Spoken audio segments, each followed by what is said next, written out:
আলহামদুলিল্লাহ, দরুদ সালাম বর্ষিত হোক সর্বকালে সর্বযুগে সর্বশ্রেষ্ঠ মহান জনাবে মুহাম্মদুর রাসূলুল্লাহ সাল্লাল্লাহু আলাইহি ওয়াসাল্লামের প্রতি।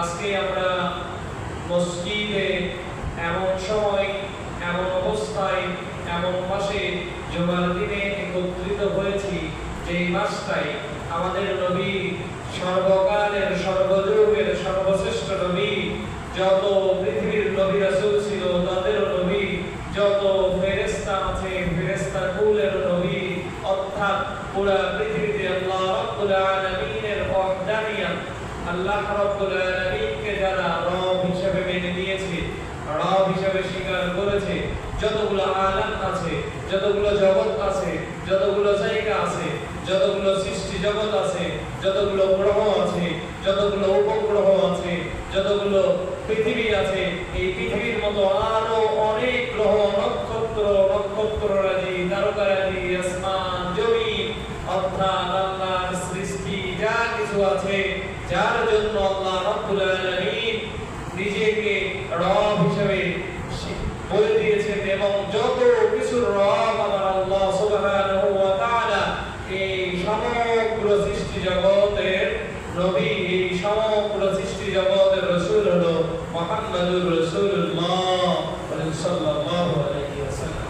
পৃথিবীতে যা কিছু আছে, পৃথিবীর বাইরে যা কিছু আছে, যত গ্রহ, নক্ষত্র, উপগ্রহ, চাঁদ, সূর্য, বুধ, মঙ্গল, বৃহস্পতি, Uranus, Neptune, Vulcan, Pluto, black hole, চাঁদ, আরো যত জায়গা আছে, সব জায়গার জন্য আল্লাহ রাব্বুল আলামিন সাইয়েদনা মুহাম্মদ সাল্লাল্লাহু আলাইহি সাল্লামকে রহমত রূপে প্রেরণ করেছেন।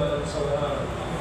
আল্লাহ রাব্বুল আলামিন নিজের ক্ষেত্রে বলেছেন, আলহামদুলিল্লাহি রাব্বিল আলামিন। তিনি সমস্ত জগৎ সমূহের একমাত্র প্রতিপালক, একমাত্র খালিক, একমাত্র মালিক, একমাত্র রব। সে আল্লাহ রাব্বুল আলামিন একইভাবে সাইয়েদনা মুহাম্মদ সাল্লাল্লাহু আলাইহি সাল্লামের নামের শেষে লাগিয়ে দিয়েছেন, ওয়া মা আরসালনাকা ইল্লা রাহমাতাল লিল আলামিন। সুবহানাল্লাহ। রব্বুল আলামিন কোরআনুল কারীমে 25 থেকে 26 জন নবীর নাম ডিরেক্ট আলোচনা করেছিলেন। ডিরেক্ট আলোচনা করতে গিয়ে রব্বুল আলামিন বলেন, কওমি নূহ, কওমি লূত, কওমি দাউদ। এরকম করে রব্বুল আলামিন সমগ্র নবীকে নির্দিষ্ট একটা কওমের নবী, এক বা একাধিক কওমের নবী, এক বা একাধিক কওমের রাসূল, সাইয়েদনা মূসা আলাইহিস সালামের কথা বলতে গিয়ে রব্বুল আলামিন এবং রাহমাতাল লিল আলামিন সাইয়েদনা মুহাম্মদুর রাসূলুল্লাহ সাল্লাল্লাহু আলাইহি ওয়াসাল্লাম একাধিক জায়গায় বলেছেন, মূসা আলাইহিস সালাম বনি ইসরাইল কওমের একজন নবী ছিলেন। এরকম করে গোত্র ওয়াইজ, ব্যক্তি ওয়াইজ, গোত্র ওয়াইজ, জায়গা ভেদে, এলাকা ভেদে, অঞ্চল ভেদে আঞ্চলিক নবী এবং রাসূল আল্লাহ রাব্বুল আলামিন প্রেরণ করেছিলেন। কিন্তু আপনার নবী সাল্লাল্লাহু মুহাম্মদুর রাসূলুল্লাহ সাল্লাল্লাহু আলাইহি ওয়াসাল্লামকে আল আমিন হিসেবে, বিশ্বাসী হিসেবে রব্বুল আলামিনের মতো করে পুরা বিশ্ব জগতের সব জায়গার রাসূল হিসেবে প্রেরণ করলেন। সুবহানাল্লাহ। এজন্য মেরাজের ঘটনা যখন আমরা আলোচনা করি, বাইতুল মুকাদ্দাস বা মসজিদে আকসা, যেটা মুসলমানদের প্রথম কিবলা ছিল, মসজিদে আকসা বা বাইতুল মুকাদ্দাস, এই মসজিদে যখন নবী সাল্লাল্লাহু আলাইহি সাল্লাম সহ আল্লাহ রাব্বুল আলামিন সমগ্র পৃথিবীর শুরু থেকে, অর্থাৎ আদম আলাইহিস সালাম থেকে ঈসা আলাইহিস সালাম পর্যন্ত যত নবী রাসূল ছিলেন, সমস্ত নবী রাসূলের রূহকে একত্রিত করে, জিন্দা করে, নবীদের নিজ নিজ সূরত দিয়ে যখন মসজিদে বাইতুল মুকাদ্দাস বা আকসায় দিলেন, তখন আল্লাহ রাব্বুল আলামিনের সমগ্র নবী রাসূলের চিন্তা ভাবনা ছিল, সমগ্র নবী রাসূলকে নিয়ে যখন আল্লাহ রাব্বুল আলামিন একই জায়গায় জমায়েত করার চিন্তা করেছেন, একই জায়গায় নিয়ে এসেছেন, তাহলে ইমামতি বুঝি আজকে আমরাই করব।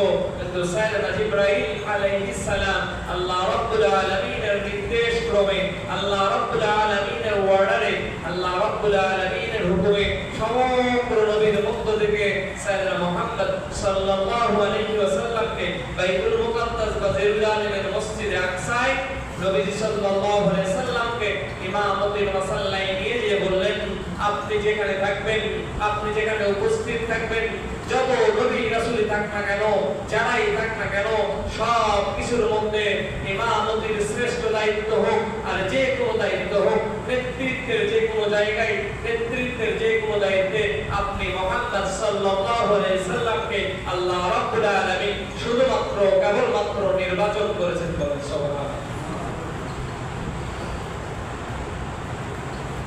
তাফসীরের মধ্যে এসেছে সাইয়েদনা আদম আলাইহিস সালাম তার নিজ ছেলে সাইয়েদনা শীস আলাইহিস সালামকে লক্ষ্য করে বললেন, ওহে শীস, আমি একটা কথা বলে যাই, আল্লাহ রাব্বুল আলামিন দুনিয়ার জমিনে সর্বশেষ এবং সর্বশ্রেষ্ঠ একজন নবী প্রেরণ করবেন, রাসূল প্রেরণ করবেন, তার নাম হবে মুহাম্মদ।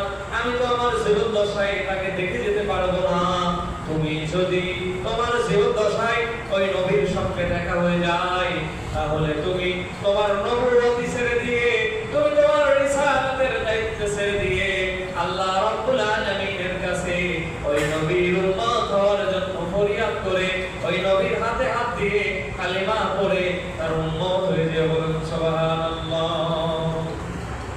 এরকম পাওয়ারফুল একজন নবী সাইয়েদনা মুহাম্মদ সাল্লাল্লাহু আলাইহি সাল্লামকে আল্লাহ রাব্বুল আলামিন এই রবিউল আউয়াল মাসে দুনিয়ার জমিনে প্রেরণ করেছেন।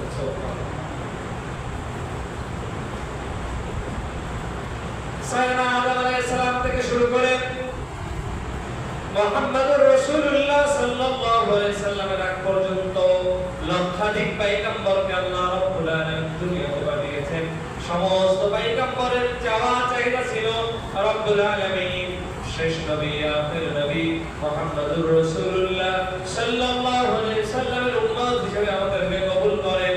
রব্বুল আলামিন সমস্ত নবীদের মধ্য থেকে একমাত্র নবী, একজন মাত্র নবীর দোয়া কবুল করেছেন। আমাদের নবীর আগের নবী সাইয়েদনা ঈসা আলাইহিস সালাম, যাকে খ্রিস্টানরা যিশু বলে ডাকে, কি বলে? যিশু বলে ডাকে। সেই ঈসা আলাইহিস সালামের দোয়া আল্লাহ রাব্বুল আলামিন কবুল করে নিয়ে তার হায়াতের আগে, তার হায়াত শেষ হয়ে যাওয়ার আগে তাকে আসমানে উঠিয়ে দিয়েছেন এবং নবী মুহাম্মদ সাল্লাল্লাহু আলাইহি ওয়াসাল্লামের উম্মত হিসেবে কবুল করে নিয়েছেন এবং তাকে আবার দুনিয়ার জমিনে প্রেরণ করবেন, দুনিয়াতে পাঠাবেন।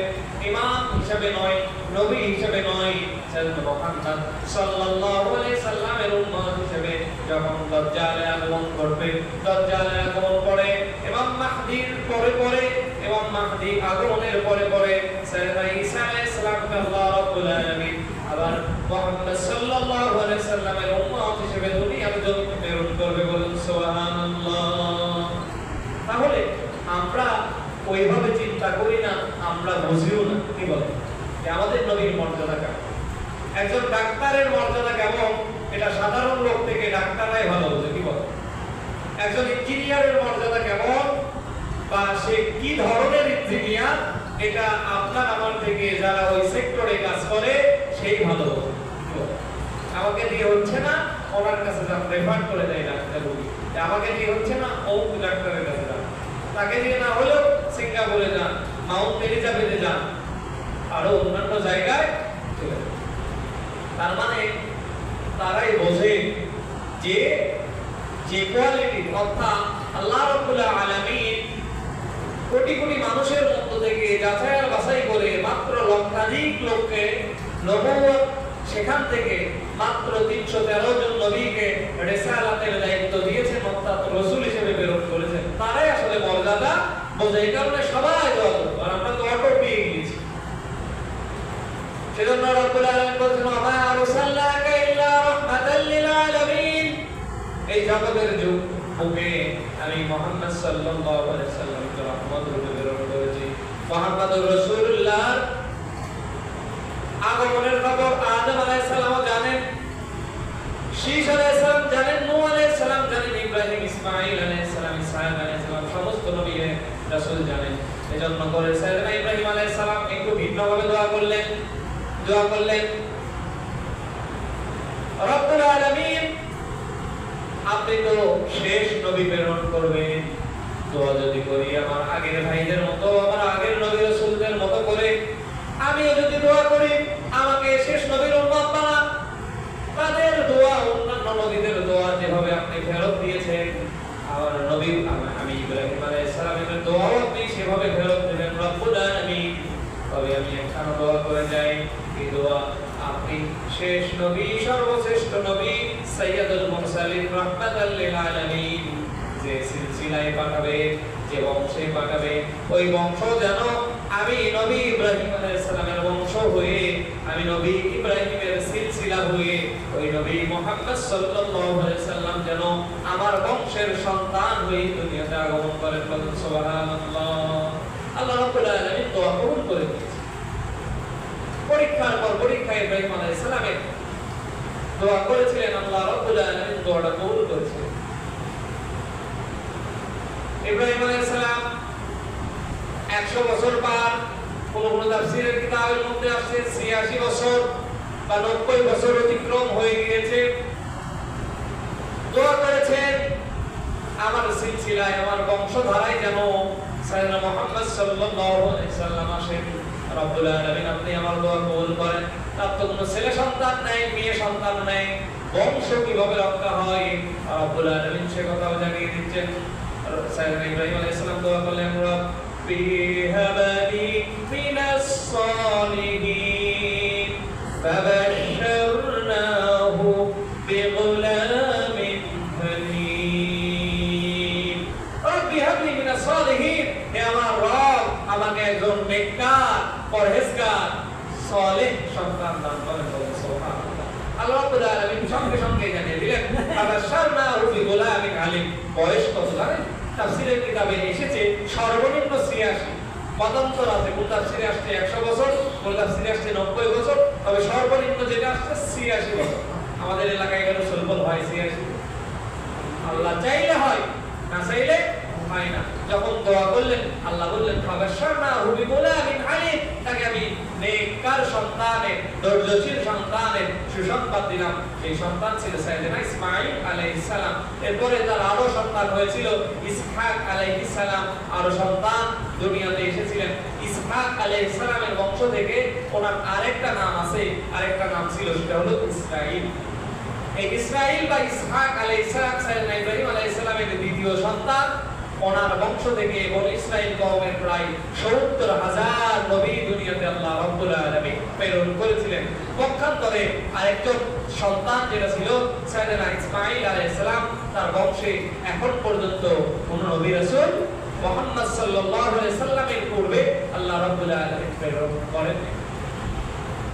পরবর্তীতে সাইয়েদনা ইব্রাহিম আলাইহিস সালামের দোয়া কবুল করে নিয়ে ইসমাঈল আলাইহিস সালামের বংশে, বনি ইসরাঈলের বংশেও ব্যতিক্রম করে ইসমাঈল আলাইহিস সালামের বংশে সাইয়েদনা মুহাম্মদুর রাসূলুল্লাহ সাল্লাল্লাহু আলাইহি সাল্লামকে আল্লাহ রাব্বুল আলামিন প্রেরণ করলেন। মুহাম্মদুর রাসূলুল্লাহ সাল্লাল্লাহু আলাইহি সাল্লামের পিতা ছিলেন আব্দুল্লাহ, আব্দুল্লাহ ছিলেন আব্দুল মুত্তালিবের। 10টি সন্তান ছিল, পুত্র সন্তান। এর মধ্যে সবচেয়ে ছোট সন্তান, সবথেকে ভালো সন্তান, সবথেকে নম্র ভদ্র বিনয়ী সন্তান ছিলেন আব্দুল্লাহ। নবীদের সিলসিলা থেকে, নবীদের বংশধর থেকে সাইয়েদনা ইব্রাহিম আলাইহিস সালামের বংশে ইসহাক আলাইহিস সালাম, ইয়াকুব আলাইহিস সালাম, হুদ আলাইহিস সালাম, লূত আলাইহিস সালাম, এরকম করে করে প্রায় ৭০,০০০ নবী রাসূল আল্লাহ রাব্বুল আলামিন ইব্রাহিম আলাইহিস সালামের একটা ছেলে ইসহাক আলাইহিস সালামের বংশ দিয়ে আল্লাহ রাব্বুল আলামিন প্রেরণ করলেন। মুহাম্মদ সাল্লাল্লাহু আলাইহি সাল্লামকে ব্যতিক্রম শুধুমাত্র ইসমাঈল থেকে মুহাম্মদ সাল্লাল্লাহু আলাইহি সাল্লাম, মাঝখানে সিলসিলার মধ্যে, বংশের মধ্যে আর কোনো নবী নাই। আল্লাহ রাব্বুল আলামিন ঘোষণা দিলেন, ওয়া আরসালনাকা ইল্লা রাহমাতাল লিল আলামিন। আমি মুহাম্মদ সাল্লাল্লাহু আলাইহি সাল্লামকে রহমত রূপে, রহমত স্বরূপ দুনিয়ার মধ্যে প্রেরণ করে দিলাম। বলেন সুবহানাল্লাহ। নবীজির আম্মার নাম ছিল আমিনা। আমিনার আব্বা ছিল ওহাব জহুরি। ওহাব জহুরি ছিল সে সময়ে মক্কার সম্ভ্রান্ত একটা পরিবারের সম্ভ্রান্ত একটা সন্তান। এবং কুরাইশ বংশে, যে বংশে নবীজি সাল্লাল্লাহু আলাইহি সাল্লামের বাবার বংশ কুরাইশ, এই কুরাইশ বংশে নবীজি এসেছেন এই কুরাইশ বংশ ছিল তৎকালীন সময়ে সবথেকে সম্মানিত একটা বংশ। এমনকি খানায় কাবা যাদের দায়িত্বে ছিল, খানায় কাবার যারা দেখাশোনা করত, খানায় কাবায় হাজীদেরকে যারা পানি পান করাতো, খানায় কাবায় হাজীদেরকে যারা থাকার ব্যবস্থা করে দিত, খানায় কাবায় হাজীরা আসলে তাদের খাবারের যারা ব্যবস্থা করে দিত, খানায় কাবায় হাজীরা আসলে তাদের সুখ দুঃখ যারা ভাগ করে দিত, সেই বংশ ছিল নবী মুহাম্মদ সাল্লাল্লাহু আলাইহি সাল্লামের দাদা আব্দুল মুত্তালিবের বংশ। এবং আব্দুল মুত্তালিব ছিলেন তৎকালীন খানায় কাবার মুতাওয়াল্লি। সুবহানাল্লাহ। এখন তো হাজী সাহেবরা হজে যায়, হোটেলে থাকে, কি বলে 6 থেকে 12 ঘন্টার মধ্যে বিমানের প্রকারভেদ ভিত্তিক, ক্লাস ভিত্তিক 6 থেকে 12 ঘন্টার মধ্যে শাহজালাল আন্তর্জাতিক বিমানবন্দর থেকে রিয়াদে বা জিদ্দায় তারা পৌঁছে যায়, কি বলে। আগে তো মাসের পর মাস মানুষ হেঁটে হেঁটে, পায়ে হেঁটে, ঘোড়া নিয়ে, অন্যান্য ভাবে, বা পরে যখন জাহাজও আসলো 14 থেকে 22 দিনের মতো সময় লাগতো জাহাজে শুধুমাত্র হজে যেতে। দীর্ঘ সময়। তখন তো এরকম হোটেল ছিল না, থাকার আবাসিক ছিল না। এখন তো 5 তারকা মানের হোটেলও আছে, অসংখ্য এসির ব্যবস্থা আছে, বিভিন্ন ধরনের ব্যবস্থা আছে। সেরকম ব্যবস্থা তখন ছিল না। আর এই হজ তো এখন থেকে না, এই হজ তো প্রথম থেকে সাইয়েদনা আদম আলাইহিস সালাম থেকে শুরু করে হজের সময় মানুষরা সাইয়েদনা ইব্রাহিম আলাইহিস সালামকে আল্লাহ রাব্বুল আলামিন নির্দেশ দিয়েছিলেন, আসজিদ বিন্নাস, হে ইব্রাহিম আপনি মানুষদেরকে ডাকেন হজের জন্য, আমার ঘর জিয়ারত করার জন্য। ইব্রাহিম আলাইহিস সালাম বললেন, আল্লাহ কেউ তো নাই। আল্লাহ বললেন, ডাকো, যার আশা। সাইয়েদনা ইব্রাহিম আলাইহিস সালাম ডাকলেন।